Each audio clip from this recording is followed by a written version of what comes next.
Hello साथीहरू। अनि के छ हौ खोक्रो राष्ट्रवादी कुरा गर्ने काङ्ग्रेस एमालेका साथीहरू?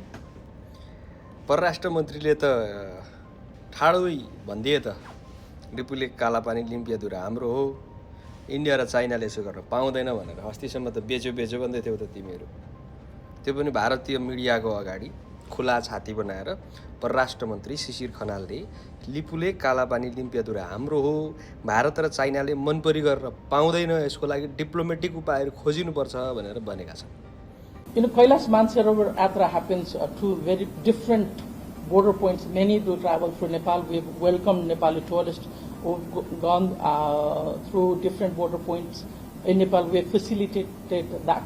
Our concerns are with new agreement. The renewal of agreement between India and China through Lipu Lake and Kalapani area, where we have said for a very long time that we've made our claim that those land belongs to us, and without Nepal's consent, two countries by themselves cannot make those agreements.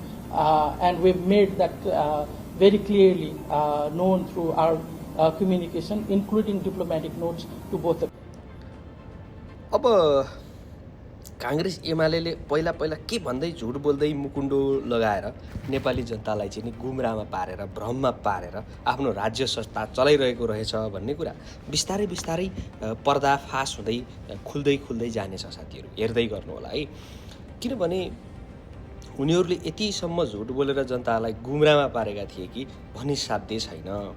सीमा विवाद जुन रूपमा उठिरहेको थियो त्यो कुरालाई बालेन शाहको एउटा diplomatic उत्तर, रवि लामिछानेको भारत भ्रमण, त्यस पछाडि लगत्तै परराष्ट्र मन्त्री शिशिर खनालको भारत भ्रमणले अब सत्तामा ल्याइदिएको छ र डिप्लोमेटिक तरिकाले यसको चाहिँ समाधान खोजिनुपर्छ भनेर नेपाल सरकारले भनिरहँदा इन्डियाले त्यसका लागि चाहिँ नि के जवाफ दिएको छ, अथवा इन्डिया पक्षबाट चाहिँ हुन्छ हामी दुई देश बसेर कुराकानी गरौँ तर बेलायतलाई चाहिँ बिचमा ल्याएर बेलायतसँग कुराकानी गर्ने चाहिँ नगरौँ भन्ने किसिमको उताबाट पनि प्रस्ताव आयो भन्ने बुझिएको छ।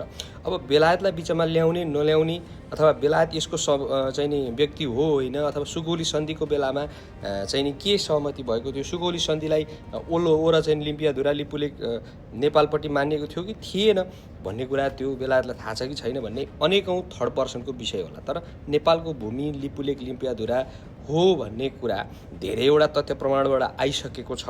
अब भारतले यसलाई बलमिच्याएको रूपमा अगाडि बढ्छ या त अब डिप्लोमेटिक तरिकाले यसको समाधानको उपाय खोज्छ, त्यो भारतलाई पनि थाहा होला। किनकि नेपालमा अब शक्तिशाली प्रधानमन्त्री बालेन शाह छन्, जो 5 वर्ष स्थायी सरकारका प्रधानमन्त्री हुन् है।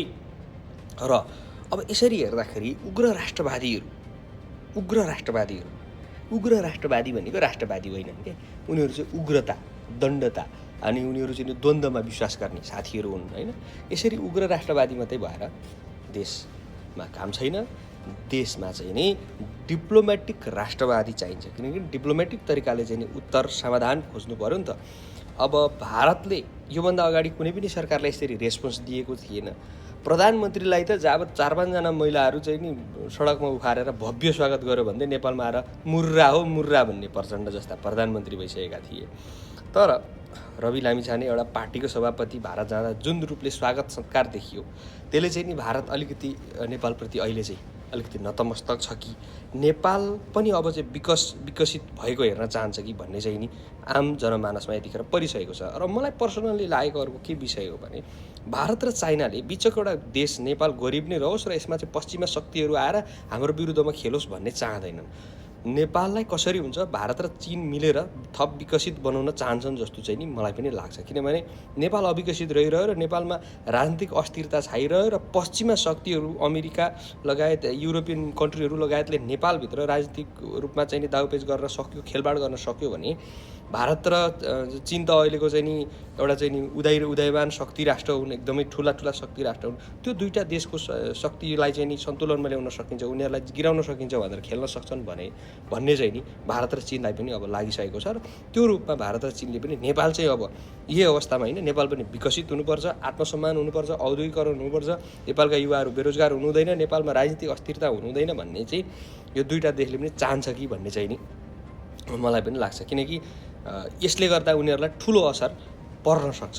त्यही भएर अब चाहिँ नि भारतले डिप्लोमेटिक तरिकाले नेपालसँग सम्बन्ध सुधारात्मक रूपमा अगाडि बढाउने, व्यापार नीतिहरू अगाडि बढाउने, विकासका नीतिहरू अगाडि बढाउने तरिकाले भारत पनि लागोस् र नेपाल सरकारले जसरी शिशिर खनालले भन्नुभएको छ, जसरी प्रधानमन्त्री बालन शाहले कुरा गर्नुभएको छ, अब सीमा समस्या चाहिँ जिरो रूपमा हल्लाउनुपर्छ। सीमा समस्या जिरो रूपमा हल्लाउनुपर्छ। देशभित्रका सहकारी समस्या, सुकुम्बासी समस्या, पीडितका समस्याहरू दीर्घकालीन रूपमा हल भयो भने ती समस्या हल भए पछाडि अनि आर्थिक विकास त थप हुँदै जान्छ। ती कुराहरू गर्नलाई चाहिँ सुशासन, कुटनीति त्यस्ता कुरा चाहिँ सुधार हुन जरुरी छ। जुन कुरा सुध्रिँदैछ, स्वागत नेपाल लगायतका अन्तर्राष्ट्रिय कुराहरू राम्रोसँग हेर्ने व्यक्तिहरूले पनि शिशिर खनालका भनाइहरूलाई अत्यन्तै स्वागतयोग्य र सम्मानयोग्य भनेर भन्नुभएको छ। हेर्दै गर्नुहोला। जय नेपाल, जय देश।